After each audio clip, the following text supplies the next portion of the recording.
Hi, I am here to tell you about what you missed on Tuesday, September 29th's class. This is 12th grade English.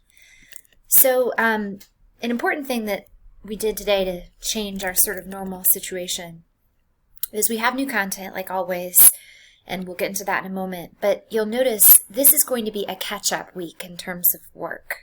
We just looked through everybody's work. We realize almost everybody is missing at least 1 day or 2 days of work. And then everybody could benefit from a little bit of time to go back and edit something specific that you did. So there's no new stems this week at all. Instead, you'll walk away from this video knowing that you need to go back in time and finish anything that's been missing for English. And hopefully that gives people a breather if they're already caught up or near caught up. So that's what we did today, but let me get through some of the more specific content pieces. So here are the slides for the week. And then you'll see here we worked through this serial podcast today. So I'm going to just scroll down until I get to week 4, day 2. Okay, there we are. So the first thing we did was an activity using the concept of alibi. And we started by discussing in breakout rooms, where were you yesterday from 4:40 to 5 o'clock? And can anyone confirm that you were where you say you were? That person would be your alibi to affirm that, yes, they said they were in their room. I saw them in their room. Or yes, they said they were at work. I see them. They were at work. So we discussed that. Then we moved into the second question of, where were you from 4:40 to 5 o'clock 6 weeks ago? Tuesday, August 18th. Can anyone confirm that you were where you say you were? And what we find here is about 50% of students can't even remember where they were and don't really have any way to guess where they might have been. That's about right. If something happened a really long time ago, and 6 weeks would be a really long time ago, we don't really easily remember what we were doing. We have a hard time remembering what we were doing a week ago. Unless something significant happened that day, it's not really something that sticks in our memory. We tried, and we maybe succeeded. Some of these classmates remembered they had a party that day or that night, and they can remember it. Or someone moved out the next morning and they remember the night before. But most kids were pretty general in their answers or couldn't remember at all. And the question we posed was, what if your life depended on it? What if you had to prove where you were 6 weeks ago at 4:40 and you couldn't do it? And that is very much what happens for the character at the center of our podcast. We talked about alibi, the concept of a person who can verify your presence in a place. And then we moved into serial. The first episode we listened to is called Alibi. So this is our text for the rest of the week. If you missed class, we're going to listen to the first episode, 20 minutes a day, Tuesday, Wednesday, and Thursday. You can listen to it in one go and be caught up for the rest of the week in terms of text. We looked at the first 20 minutes, or listened to the first 20 minutes.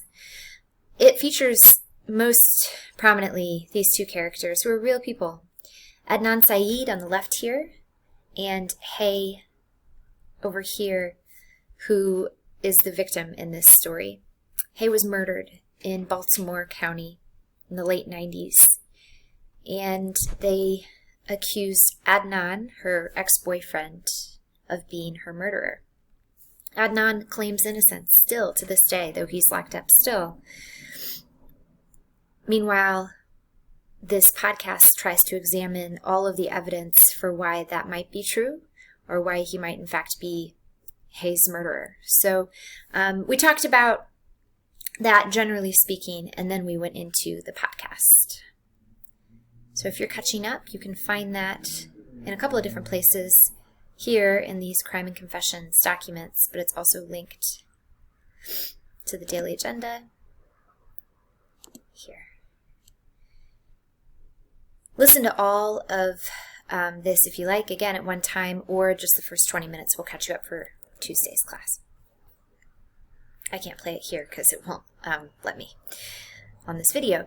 After that, we had a brief discussion about what does Sarah Koenig, who hosts the podcast, do to establish herself as a good narrator. And I can talk about some of the answers we gave. She makes herself really approachable and very casual. She even laughs a little bit here and there. She talks to her different interviewees. So she makes the tone of this light, even though it's a really heavy topic. And that's partly how she can keep herself as a reliable narrator, somebody who's not overwhelmed by the emotion of the case. She interviews a lot of different people, and she always fact checks what they say. So in one case, Adnan's best friend's sister claims that he was a track star and homecoming king, and Sarah Koenig, the narrator, she goes and checks that stuff out. Is it true? She doesn't just take people's word for it. And she finds out he's not really a track star. He played track, or ran on the track team, but he wasn't really a star. And he wasn't homecoming king. He was junior court prince. So Sarah Koenig does these things to make herself even more reliable in terms of credibility. All right, so like I said, there's no STEM for today that's directly about our content. Do engage with this. It's really fascinating, and you might find that it makes a really good choice project for you. We'll reference back to it as well, but there's nothing to write about it. Just listen and try to enjoy it. Instead, for your writing work, it is catch-up week. So every day this week, including today, go back and finish one BGD entry that you have not completed. You can also edit one to make it more perfect, and in which case you should comment and tag me so that I can go back and regrade it if you want those points back. So instead of writing a new one, write next to today's date what it is that you worked on. I'll give you an example here in my model document. So today, Tuesday, September 29th, I wrote finished Wednesday of week 3. Or maybe edited Wednesday of week 3. This language is both to alert me that you did it, so I can go back and check it, but also it's just for you, so that you can commit to doing that work. There's a tendency in these catch-up weeks to just kind of let it slide. Don't. This is a very good opportunity to catch up on the stuff you're missing.